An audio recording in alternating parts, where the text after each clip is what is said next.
When Evelyn brought up divorce for the 6th time, I finally agreed. But when she was about to sign the agreement, she panicked. There's a 30-day cooling-off period. You can regret it anytime, and I won't hold it against you. I looked at the man standing beside her and let out a mocking smile. Whoever regrets it can go straight to hell. On the day we went to get the divorce certificate, she grabbed my hand again. We've been together for more than 10 years. Are you really this heartless? Willing to cut it off just like that? Once again, I looked at the men behind her and told her, you've already done something wrong, and when you do something wrong, you take the punishment. And her punishment was coming soon. Chapter 1. 2 months before the company went public, I had someone send a message to Evelyn. Tell her, I agree to the divorce. A few minutes later, my phone rang. It was an unfamiliar number. Evelyn is in a meeting. I'll have someone bring you the divorce agreement. The voice on the other end was a man's. Barely able to suppress his excitement, I recognized him. It was Robert, the man Evelyn fell in love with at first sight. All right, I replied, about to hang up. But then I clearly heard Evelyn's voice coming from the other side. Robert, who's calling? Hearing her voice actually felt unfamiliar. We hadn't seen each other for 8 months. I couldn't help but drift off, remembering the words she told me 8 months ago. Simon, you're insane. I want a divorce. After saying that, she never contacted me again. Ever since then, she blocked every way I could reach her. And just like she said, unable to find her, I really did lose my mind, contacting all her friends one by one until they were so annoyed they blocked me too. And still, I couldn't find her. I know Evelyn. As long as she doesn't want me to find her, I never will. During that time, I cried every day, couldn't eat, couldn't sleep, watching me grow thinner by the day. My father was so scared he stayed by my side constantly. It's nothing, just a spam call. After Robert said that, my call screen returned to normal. The wallpaper was a photo of Evelyn and me back in our school days. She was bright and youthful. I was sunny and handsome. We were the golden couple in everyone's eyes. But when did I become the lunatic she called me? When did I become the deranged man she described to her friends? I thought about it. It was probably the moment Robert first appeared in front of Evelyn. Chapter 2. 1 year ago, Evelyn and I attended a friend's wedding. Right before the ceremony began, one of the bridesmaids couldn't participate because she got sick from something she ate. So our friend pulled Evelyn in at the last minute to fill in. As the wedding music started, Evelyn went on stage hand in hand with the groomsmen, dancing along with the melody. The groomsmen danced skillfully, guiding her, whose limbs were nowhere near coordinated, into the rhythm. And the awkwardness of the last-minute replacement gradually faded with the atmosphere. Sitting below the stage, I watched them go from holding hands to their fingers tentatively interlacing, from stiff expressions to gazes that seemed to understand each other. My once calm heart skipped a beat, then suddenly pounded like a drum. On the way home, I stayed silent, thinking about how Evelyn had never crossed any lines during all the years we'd been together. I couldn't believe what I had seen at the wedding, nor did I dare think deeper about it. Yet the whole ride, her mood was unusually good. She hummed the song they danced to at the wedding, and only when she caught my gaze did she realize she might have been a little too happy. What's wrong?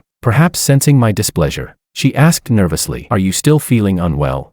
I stared at her silently, though her face was full of concern. The spark of desire in her eyes only burned brighter. You really enjoyed dancing with another man, didn't you? I asked sarcastically. Her expression froze. Her face immediately fell as she slammed her hand onto the steering wheel. It's my best friend's wedding. Am I not allowed to be happy? Simon, do you have to make these groundless accusations?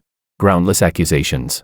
I looked at her in disbelief. The woman who once claimed to love me with her life was now snapping at me over some stranger. If the look she used to have when she loved me wasn't now appearing in her eyes for another man, I wouldn't have felt this terrified and uneasy. We stayed silent the rest of the way. When she dropped me off at home, she drove off without saying a word. I still can't forget how resolute her back looked in that moment. That was the first time we fought, and the first time she completely ignored me afterward. Chapter 3. Back home. I kept replaying what I had said to her, wondering if I had truly gone too far. Maybe I was really being petty. So when I couldn't reach her past midnight, I panicked. I lost my mind searching for her. Near dawn, one of her friends posted a new photo on her feed, with location. Evelyn was in it, and sitting right beside her was Robert. Their bodies leaned toward each other, just like a pair of secret lovers trying not to expose themselves yet unable to resist being close. A surge of rage exploded inside me. I followed the location and searched the place room by room. Finally, in one of the private rooms, she and her friends were each wrapped in the arms of their respective male companions. Amid their laughter, someone spoke up. Evelyn, after being with Simon for more than 10 years, do you still love him? Aren't you tired of it? The teasing voices overlapped. Evelyn exchanged a look with Robert, whose arm was around her. What are 10+ years of feelings worth? And what even is love? With my current status, don't I just have to say a few words or lift a finger to have whatever I want? He's old now, and his temper's gotten worse. How can he compare to younger guys?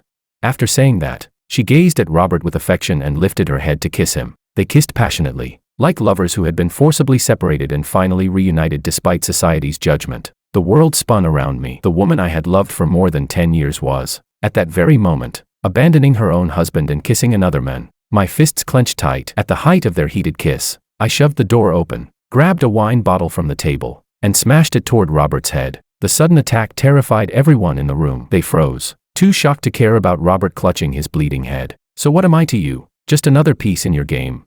Are you a rabid dog that bites anyone you see? Evelyn screamed when she saw the blood running down Robert's head. She rushed forward, trying to snatch the broken bottle from my hand. I pulled my hand back, pressing the jagged bottle neck against Robert's throat. Do you even know who I am? If you want to play the homewrecker, then crawl back into the gutter where you belong. I don't go easy. Stop, Simon. Don't hurt Robert. Evelyn grabbed the bottle, and even when the sharp edges pierced her hand, she refused to let go. The room fell into instant silence. Droplets of blood hit the floor one by one, like knives stabbing straight into my chest. She would go this far, for Robert.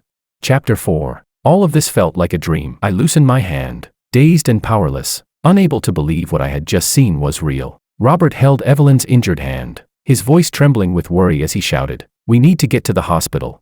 Only then did everyone react. They all rushed forward to surround the two of them, afraid that I would lose control again. During all of this, Evelyn didn't glance at me even once. She no longer cared about me, nor did she care about the years of our relationship. At that moment, I could no longer feel any physical pain. The instant she chose to protect Robert, my heart had already been torn to shreds. Thinking back over the years, even during the early days when we were starting our business, when I was bullied outside, she only listened quietly to my complaints. If she had just once stood in front of me and told others not to bully me, that would have been enough. But not even once. What did she take me for? Someone to suffer with her but not to share joy with. A temporary companion she could lie beside but never truly acknowledge.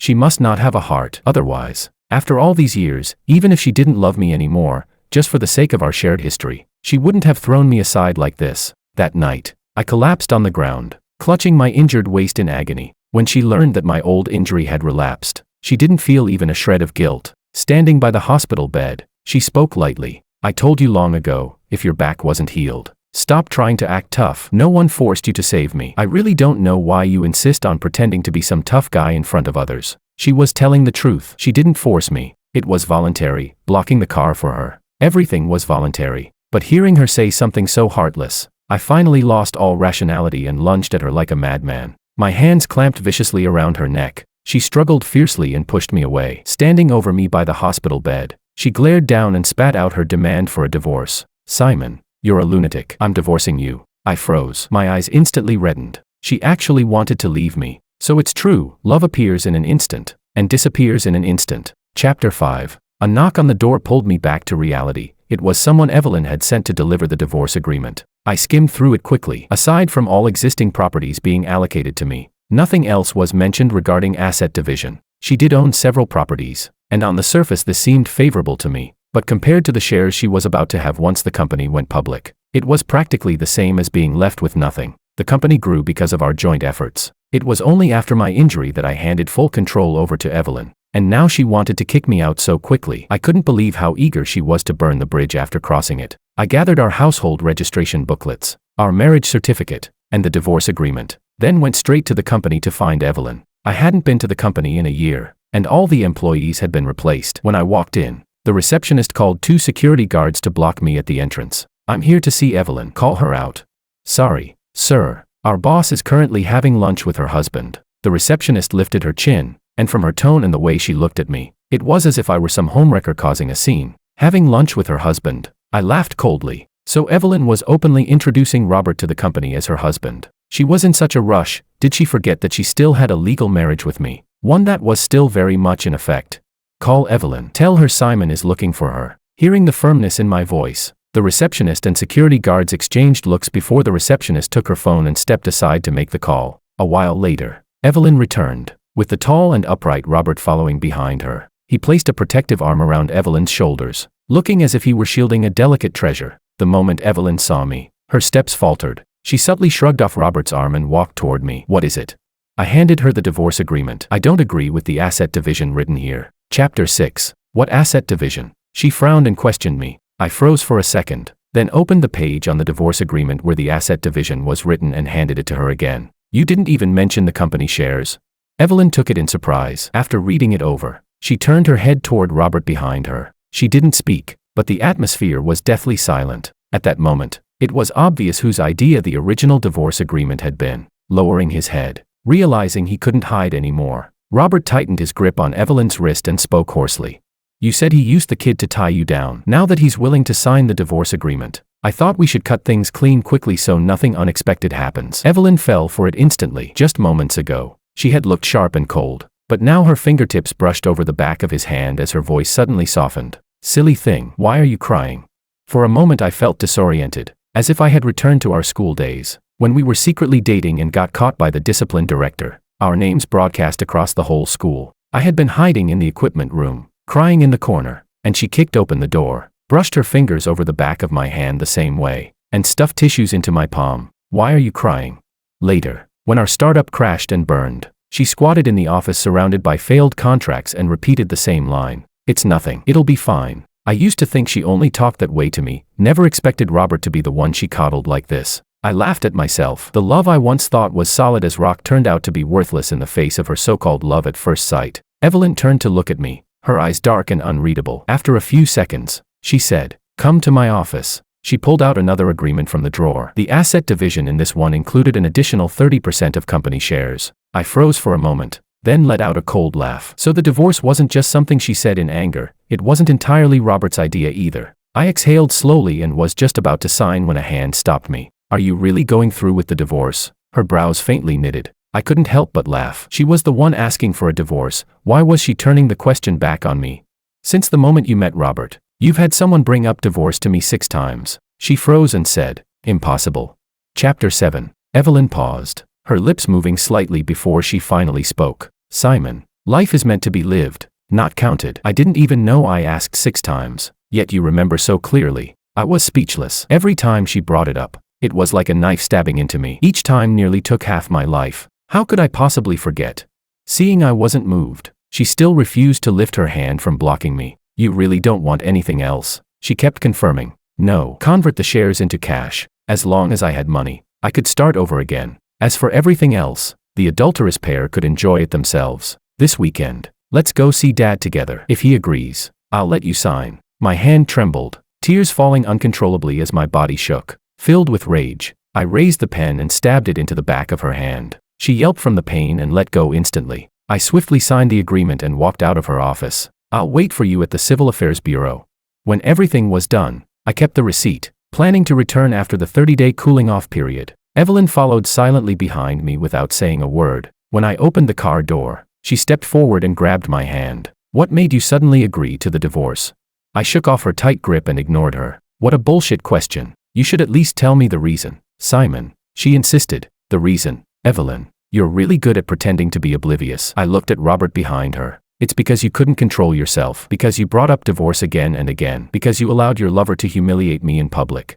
There were far too many reasons. During these days, while I was breaking down and losing my mind, shamelessly begging her to come back and getting nothing, I suddenly woke up. What is love?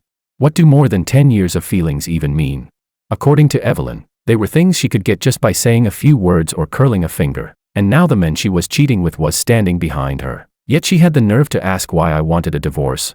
Judging from Robert's behavior in every situation, I realized something. Leaving Evelyn now was the best choice, because with that man around, she was going to face a disaster very soon. Chapter 8. Simon, during the 30-day cooling-off period, you can change your mind at any time. I'll pretend none of this ever happened. She was clearly panicking as she said it. Maybe she saw the determination in my eyes. Maybe she sensed that if she let go this time, I would never return. But even so, she still refused to let go of her so-called pride. I couldn't stand the look on her face. I raised my hand and slapped her. The crisp sound sent the words she was about to say straight back down her throat. Looking back on all these years, it seemed I had never truly found happiness with Evelyn. Everything I thought was devotion from her was merely because, in those difficult years, there was no one else who went through hardships with her. So once the difficult days were over, she simply returned to her true nature. She once said, "Look at those rich people, on the surface they act so loving as couples, but who knows how many lovers they keep outside." I asked her, if you became wealthy, would you be like that too?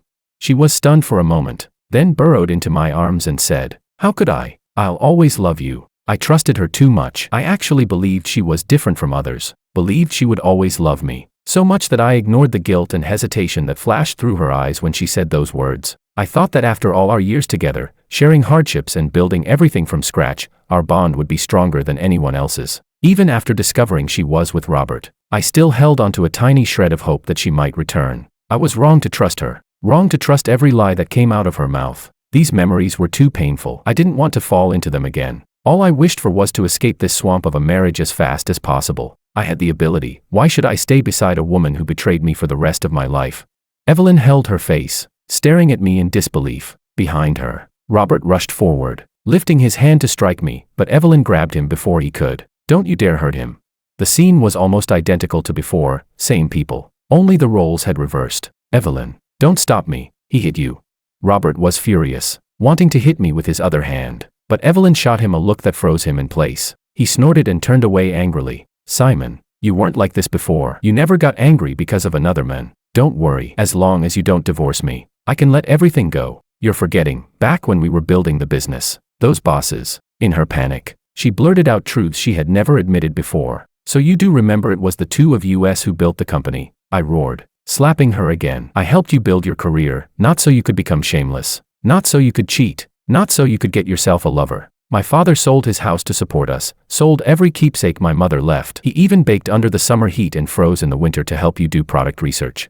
You have no conscience." I screamed hysterically at Evelyn. Whenever I thought of my father, my heart felt like it was being ripped apart alive. My father loved Evelyn dearly, treated her like his own daughter. Because of me, he devoted all his affection to both of us. If he had known that the son he loved most was being deceived like this, how much would it have broken his heart?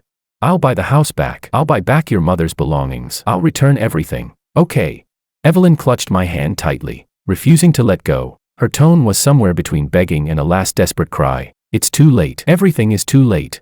I took out my father's death certificate from my bag. Evelyn accepted it. When she saw what it was, her lips trembled, and a trace of red gathered in her eyes. "What happened? Dad was so healthy. How could he die?" I shut my eyes in pain, my mind filled with the scene from the day he passed away. Chapter 9. During that period, Evelyn's cold violence had pushed me to the brink of collapse. My psychological defenses had already crumbled. After failing to persuade me, my father prepared to go find Evelyn himself. But not long after he left, I received a call saying my dad had been in a car accident. When I rushed to the hospital in panic, all that was left on the bed was my father's body covered by a white sheet. Numbly, I lifted the sheet. His face was mangled beyond recognition. Bright red blood had soaked the sheet completely through. In my helpless panic, I called Evelyn countless times and sent countless messages, but everything sank into silence. In that moment, it felt like I suddenly woke up. She wasn't the perfect woman I once imagined. She was unreliable. I handled the funeral alone. After settling everything, I had someone deliver a message to her. My decision to divorce wasn't out of anger, nor because she had another man. It came from the realization after losing the person closest to me. But the cost was far too great. So great that for a moment, I almost wished to leave this world together with my father. The doctor told me my father didn't die immediately. He held on to say one last sentence to Evelyn. He hoped that the son he loved most could live a healthy and happy life. I no longer had the right to die. Carrying on my father's wish was the last comfort I could give him. "Do you know? My dad collapsed right at the entrance of your company." "Forget it." Saying more was pointless. She had no heart, she wouldn't care. I drove away, not giving her any chance to speak. In the rearview mirror, Evelyn's hands fell limp at her sides, her eyes empty and dazed. My phone buzzed. It was a message from her. "Where is Dad buried? I want to visit him." Seems like she removed me from her block list. I didn't reply. Instead, I added her to mine. My father wouldn't want to see her. After returning home, I packed all of Evelyn's belongings and sent them to the company. I contacted an agent to list the house for sale. That house was where we lived for more than 10 years. There were too many traces of Evelyn. I didn't want to stay there anymore. Chapter 10. I moved into my new home. It was the house I bought with the company's very first earnings. I thought that if I just endured quietly until the day we received the divorce certificate, everything between us would finally end. But 1 week before the final date, Robert suddenly showed up at my door. "You really made it hard for me to find you." The moment I opened the door, a bucket of foul-smelling water was dumped over my head. Before I could react, 2 men pushed me back inside the apartment. "So you're the one who meddled in my brother's relationship?" I stumbled from the shove, my back slamming against the shoe cabinet. The physical pain wasn't nearly as frightening as the two burly men glaring at me. Even though I was the one being cheated on, I knew explaining was useless now. Quietly, I reached into my pocket, relying only on instinct, and dialed that number. Tomorrow. Don't get any funny ideas. Don't let Evelyn hesitate for even a second. Got it? Robert slapped me hard across the face. A burning sting spread through my cheek immediately. I glared at him sideways, and strangely, it made me feel a hint of satisfaction. Seeing I wouldn't speak, Robert grew bored. He signaled to the two men and slipped out the door. The moment the door shut, the two men trapped me against the shoe cabinet, and in their eyes, toward me, appeared unmistakable lust. Shit, they were both gay. I understood instantly what Robert intended. Panic surged through me, and all I could do was silently pray that the call I had made would bring help soon enough. You look pretty handsome. Let's have some fun. Just as the words fell, the door was kicked open, and the man in front of me was knocked away with a single brutal kick. Chapter 11. Simon. Jenny rushed toward me, drenched in sweat, with several people following behind her. I gave her a faint smile to show I was fine. I had gambled correctly, not long after I bought this place. She bought an apartment in the building right next door. Since today wasn't a work day, she would definitely be home. Seeing this scene, the two burly men grew nervous. They backed out of my apartment only to realize Robert had already disappeared. As the sound of police sirens grew closer, the tightness in my chest finally loosened. What happened? Who are these people? Jenny helped me up, asking anxiously. They're the people your sister's lover sent. I didn't hide anything and told her everything I had kept from her before. Jenny went from shock to gradual acceptance. After all, she probably knew better than anyone what kind of person her own sister was. I was taken to the hospital, and Evelyn rushed over after being notified. Seeing Jenny taking care of me, she stormed forward and slapped Jenny across the face. Jenny refused to back down. The two of them started fighting right there in the hospital room. I lay on the bed quietly watching them. They were biological sisters, but their relationship had never been good. It wasn't until a nurse arrived with security guards that they were finally pulled apart. Let me tell you, if I hadn't arrived in time today, you'd be facing another criminal charge. Jenny wiped the blood from the corner of her mouth and glared at Evelyn. Their relationship hadn't always been bad, it only started deteriorating after Evelyn and I began dating. Still, Jenny had treated me fairly well. She helped me a lot during the early days of the startup. I had asked Evelyn why she and Jenny had drifted apart, but she always brushed the question aside. Are you okay? Evelyn ignored her sister, grabbing my hand anxiously. Just then, the police entered to take my statement. They told me the two men had been arrested, but they refused to identify the mastermind. What men? What mastermind? Evelyn asked, confused. When she learned the whole story, she immediately pulled out her phone and dialed a number. She swiped anxiously across the screen, again and again, but received no answer. Damn it, she cursed and rushed out. Chapter 12. I completed a medical injury assessment, and combined with the break-in and the attempted assault, these charges were enough to send Robert to prison. Evelyn changed completely. She became overly attentive at the hospital. If you're doing this to make up for your lover's crimes, you really don't need to. At my sarcasm, her hand, which was feeding me, paused. I'll show you. Honey, let's go back to how we were. Okay. Her voice was soft, as if all the hurt she'd caused me had never happened. Go back. Will my dad come back?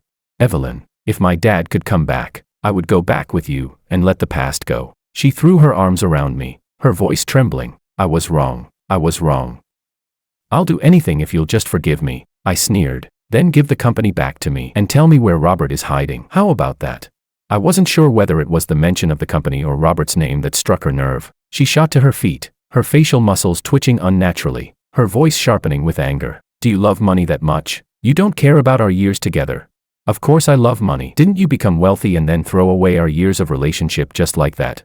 My voice was cutting, like a blade slicing through the last of her lies. She staggered back a step, then suddenly threw herself into my arms like a madwoman. Honey, having me love you is enough. From now on, I'll only love you. Okay. I could no longer tell whether she was sincere or not, but her tricks didn't work on me anymore. What is love? The cheapest thing in the world. Just the upper lip touching the lower lip, who cares?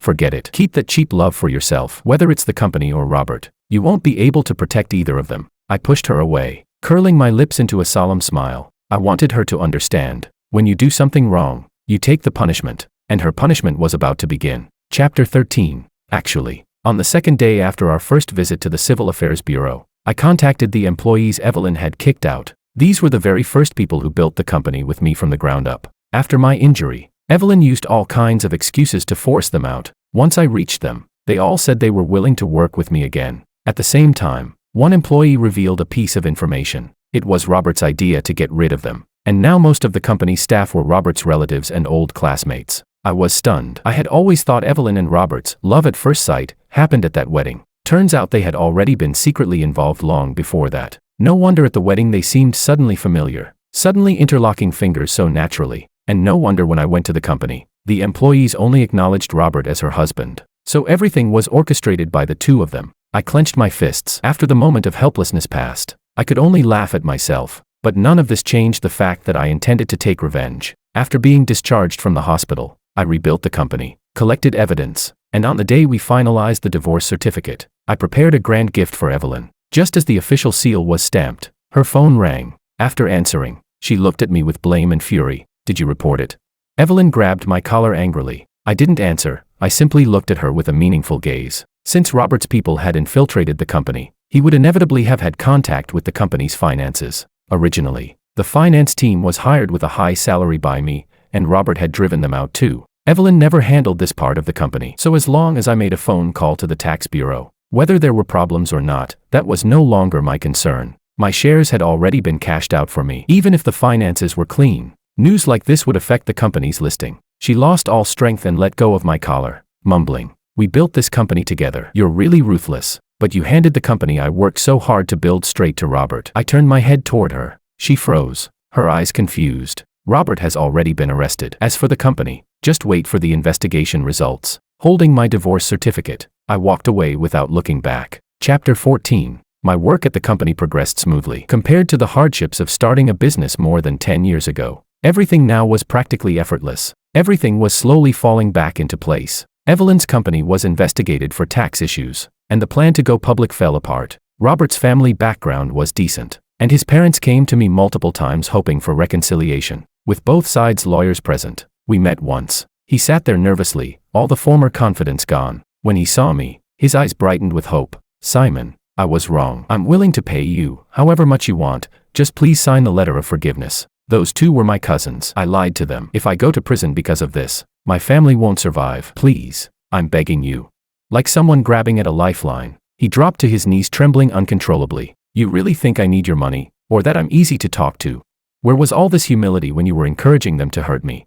Forgiveness is impossible." I gave him no hope. Every consequence he faced was self-inflicted. He should have known, this is a society ruled by law. Not everything can be solved with money, and the thing I lack the least is money. The light in his eyes dimmed little by little, leaving him looking pitiful. This was exactly the kind of weakness Evelyn adored. She always said I was too strong, always charging ahead, never giving her the chance to show what she could do. But she never understood, the reason I carried everything was because I cared for her. My care became dominance in her eyes. Because I could handle everything, she had the room to care for someone else. After leaving the meeting, I discussed the next steps of prosecution with my lawyer. I wasn't a saint. Every cent spent on him before the divorce was marital property. He owed compensation. And for orchestrating an attack on me, the law would give its own judgment. During evidence collection, everything proceeded smoothly, but I didn't expect that Jenny would come to my company because of Evelyn. Chapter 15. Her mental state is really bad right now. Jenny hesitated, as if there was something she couldn't bring herself to say. "We have no relationship anymore. Whether she's doing well or not has nothing to do with me." I was grateful that she had saved me, so I didn't speak harshly. Jenny said nothing more. She emptied her cup of coffee in one gulp. "I understand. I'll tell her." She was about to leave, and while I was walking her toward the elevator, she suddenly turned back. "You're single now, would you ever consider me?" I didn't understand what she meant and gave her a questioning look. It was me who told her I liked you back then. That's why she started paying attention to you. If I had confessed first, maybe things wouldn't have ended this way for you. Stop. Jenny was about to keep talking, but I really couldn't stand listening to this kind of cliché. Even if I had chosen you back then, my life wouldn't necessarily have turned out better. After going through a marriage like this, I'm even more certain that only I can give myself the life I want. As for what you just said, I don't agree. Thank you for arriving in time that day. If there's anything you ever need help with, you can come to me anytime. Jenny gave an awkward smile. You're still exactly the same. You haven't changed at all. I extended my hand and offered her a polite, professional smile. She took my hand and returned the smile. She and Evelyn had become estranged because of me, and because of me, they somehow reconciled. That's how relationships between people often are, always changing because of one person, or one moment, or one choice. Chapter 16. Robert's case at the court had already reached its final stage. His 2 cousins were sentenced to prison terms, while he received probation and residential surveillance. I was very satisfied with this outcome. Evelyn, because her company was involved in tax violations, was fined heavily, and no one was willing to work with her anymore. When the public notice came out,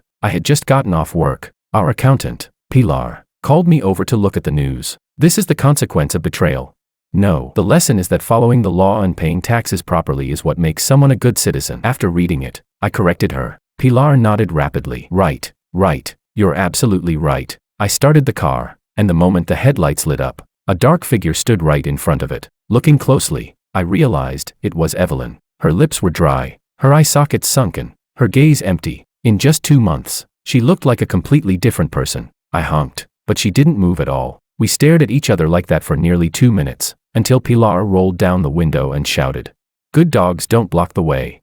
Can I talk to you?" Evelyn finally said. Pilar looked at me nervously and gave me a "don't do it" kind of expression. "Say it here." Pilar isn't an outsider. I lowered the window slightly, trying to avoid direct contact with her as much as possible. She gave a helpless smile, and when she tilted her head, I saw tears sliding from the corner of her eye. We've been together for more than 10 years, and today I finally realized, I don't know you at all. If, and I mean if, I tried to pursue you again, would you give me a chance to know you?